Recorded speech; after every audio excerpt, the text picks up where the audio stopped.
Hello students, मैं doctor निशा गोयल, सह आचार्य राजनीति विज्ञान आरडी गर्ल्स कॉलेज भरतपुर। आज हम पढ़ेंगे बीए पार्ट सेकंड के सेकंड पेपर भारतीय राज्य व्यवस्था के राष्ट्रीय आंदोलन के अंतर्गत भारतीय शासन अधिनियम 1919। 1919 का भारतीय शासन अधिनियम मॉन्टेग्यू घोषणा को क्रियान्वित करने की दिशा में प्रथम चरण था। सर तेग बहादुर सप्रू द्वारा अधिनियम की प्रस्तावना का विश्लेषण इस प्रकार किया गया था। ब्रिटिश भारत ब्रिटिश साम्राज्य का अखंड भाग रहेगा। ब्रिटिश भारत में उत्तरदायी शासन संसद की घोषित नीति का लक्ष्य है। उत्तरदायी शासन धीरे धीरे ही दिया जा सकता है और उत्तरदायी शासन की स्थापना के लिए आवश्यक है कि दो बात की जाए: प्रशासन की हर शाखा से भारतीयों का अधिकाधिक संबंध और स्वशासी संस्थाओं का क्रमिक परिवर्तन। अधिनियम की प्रस्तावना से नितांत स्पष्ट है कि इसमें साम्राज्य के बाहर स्वतंत्र भारत की कल्पना नहीं की गई। भारतीय शासन अधिनियम 1919 के कुछ प्रमुख लक्षण। नंबर 1, प्रांतों में आंशिक रूप से उत्तरदायी शासन। 1919 के अधिनियम का सबसे अधिक महत्वपूर्ण लक्षण प्रांतों में आंशिक रूप से उत्तरदायी शासन व्यवस्था की स्थापना था। इसके अनुसार प्रांतीय शासन दो भागों में विभाजित किया गया था: रक्षित विषय और हस्तांतरित विषय। रक्षित विषय पहले की तरह ही गवर्नर के प्रति उत्तरदायी कार्यकारिणी परिषद के सदस्यों के अधीन थे और इन पर व्यवस्थापिका का कोई नियंत्रण नहीं था, लेकिन हस्तांतरित विषय लोकप्रिय मंत्रियों को सौंप दिए गए, जो व्यवस्थापिका के निर्वाचित बहुमत में से चुनकर के आते थे और उसके प्रति ही उत्तरदायी होते थे। प्रांतीय शासन को दो भागों में बांट देने की इस व्यवस्था को ही द्वैत शासन व्यवस्था का नाम दिया गया। नंबर 2, प्रांतीय कार्यकारिणी परिषद में अधिक भारतीयों को संयुक्त करना। अधिनियम के द्वारा यद्यपि रक्षित क्षेत्र का प्रशासन गवर्नर के अधीन रखा गया था, लेकिन प्रांतों की कार्यकारिणी परिषद को भी भारतीय सदस्यों की संख्या पहले से बढ़ा दी गई। मद्रास, बम्बई और बंगाल की सरकारों के रक्षित भाग के 4 सदस्यों में से 2 भारतीय सदस्य लेने की व्यवस्था की गई। शेष 6 प्रांतों में जहां कार्यकारिणी परिषद को रक्षित भाग के लिए केवल 2 सदस्य होने थे, 1 भारतीय रखा गया। इन सदस्यों की नियुक्ति भारत मंत्री की सिफारिश पर ब्रिटिश संसद के सम्राट के द्वारा की जाती थी। नंबर 3, प्रांतीय विधान परिषदों का पुनर्गठन करते हुए उनकी संख्या में वृद्धि करते हुए बड़े प्रांतों की परिषदों में अधिक से अधिक 140 और छोटे प्रांतों में कम से कम 60 सदस्य रखने की व्यवस्था की गई। इन सदस्यों में से 80% सदस्य निर्वाचित होने जरूरी थे और सरकारी सदस्यों की संख्या 20% से अधिक नहीं हो सकती थी और शेष 10% गैर सरकारी सदस्य होते थे, जिन्हें गवर्नर मनोनीत करता था। नंबर 4, केंद्र में अनुत्तरदायी शासन।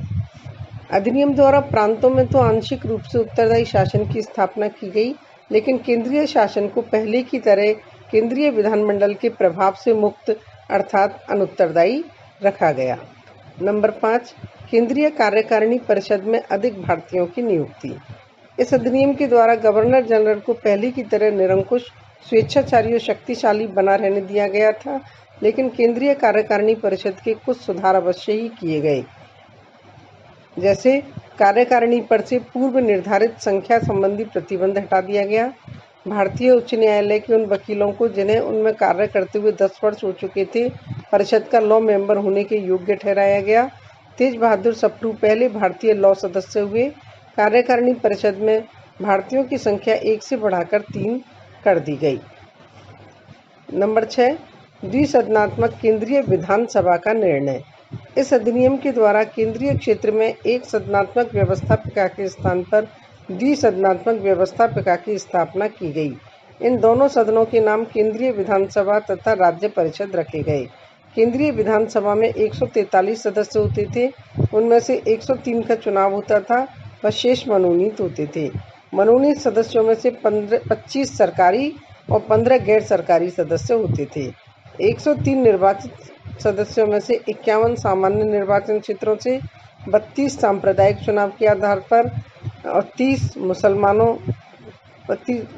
में से 30 मुसलमान और 2 सिख के द्वारा तथा शेष 20 विशेष चुनाव क्षेत्रों 7 जमींदार, 9 यूरोपियन, 4 व्यापार मंडलों के द्वारा से चुने जाते थे।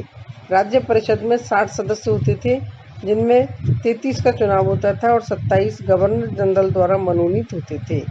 नंबर 7, भारतीय शासन पर गृह सरकार के नियंत्रण में कमी। मांटफोर्ड रिपोर्ट में प्रांतीय तथा केंद्रीय शासन के परिवर्तनों को दृष्टि में रखते हुए भारतीय शासन पर गृह सरकार के नियंत्रण में शिथिलता का जो सुझाव दिया गया था, उसे अधिनियम के अंतर्गत स्वीकार किया गया। गृह सरकार के नियंत्रण में कमी करने के लिए भारत मंत्री के अधिकारों में किसी प्रकार का औपचारिक परिवर्तन नहीं किया गया, परंतु ये आशा व्यक्त की गई कि समय के साथ साथ यह नियंत्रण कम हो जाएगा। नंबर 8, भारत परिषद में परिवर्तन। इस अधिनियम के अंतर्गत भारत परिषद को समाप्त करने की भारतीय मांग तो स्वीकार नहीं की गई, लेकिन भारत परिषद के गठन में परिवर्तन किए गए। इसमें कम से कम 8 और अधिक से अधिक 12 सदस्य नियुक्त करने की व्यवस्था की गई। इन सदस्यों में कम से कम आधे ऐसे सदस्य होने जरूरी थे जो नियुक्ति की तिथि के समय से पूर्व भारत में कम से कम 10 वर्ष रह चुके थे और इस देश को अपना नियुक्ति की तिथि से 5 वर्ष से अधिक पूर्व छोड़े नहीं हुआ हो।